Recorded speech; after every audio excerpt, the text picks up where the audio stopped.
चलिए अब समझते हैं केस 2 कि कैसे प्रॉफिट शेयरिंग रेशियो चेंज होती है बिटवीन द एग्जिस्टिंग पार्टनर, कौन गेन करता है और कौन सेक्रीफाइस करता है। तो केस 2 हमारा ये कह रहा है कि एक पार्टनर है जेड, ये इनकी ओल्ड रेशियो दी है।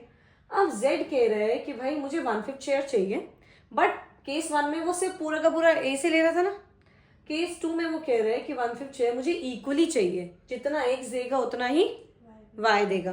तो टोटल शेयर कितना मिलेगा उसको? 1/5। तो इतना समझ आया कि z जो है वो गेन कितना कर रहा है? 1/5।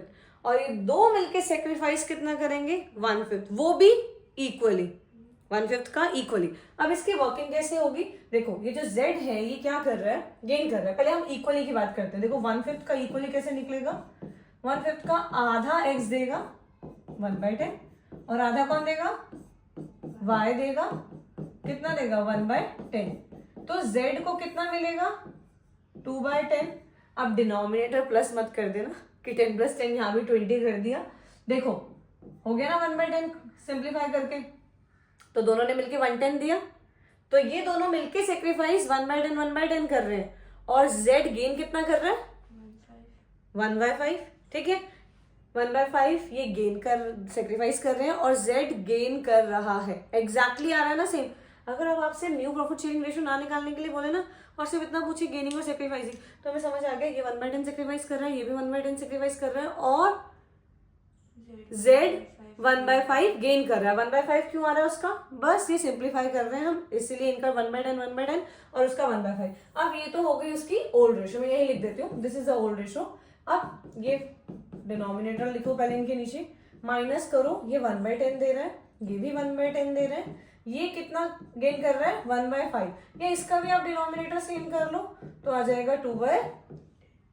अब इधर देखो न्यू रेशियो क्या करेगी? 5/10 में से 1/10 गया 4/10, 3/10 में से 1/10 गया 2/10, 2/10 + 2/10 4/10। देखो क्या इक्वल है? 4 + 2 6, 6 + 4 10। तो what is the new ratio? 4:2:4। This, ये तो हमारी आ गई भैया न्यू रेशियो, ये हमारी न्यू रेशियो है, समझ आ गया। ओल्ड रेशियो दी ही है।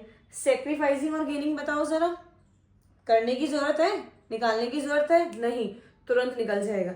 अगर हम बिल्कुल एक्टिव होंगे और क्वेश्चन को ध्यान से देख रहे हैं ना, तो हमें पढ़ते पढ़ते ही समझ आ जाएगा, अरे दोनों इक्वली दे रहे हैं, बस इक्वल शेयर निकालो। कभी कभी होता है ना, कोई डिनोमिनेटर ऐसा दे दिया कि मल्टीप्लाई करना जरूरी है, तो आराम से उसको 1 मिनट दे के मल्टीप्लाई करो। मैं बहुत धीरे समझा रही हूँ, पर 1 सेकेंड में हो जाएगा क्वेश्चन। जब हम इसको बिना रिकॉर्डिंग के करते हैं तो बहुत 1 सेकेंड में हो जाता है ना, आधा आधा निकालो, ये हो गया। बस फॉर्मूले लिखोगे और कंफ्यूज होगे कि ये ऊपर वाला लगाऊं नीचे वाला लगाऊं, है दोनों सेम ही, बस अलग अलग क्यों है। कभी न्यू रेशियो ज्यादा होती है, ओल्ड कम, तो ये लगाते हैं, ओल्ड ज्यादा न्यू कम, तो ये लगाते हैं। एक ही लगा लो, नेगेटिव और पॉजिटिव से पता चल जाएगा कि कौन गेन कर रहा है, कौन सेक्रीफाइस कर रहा है।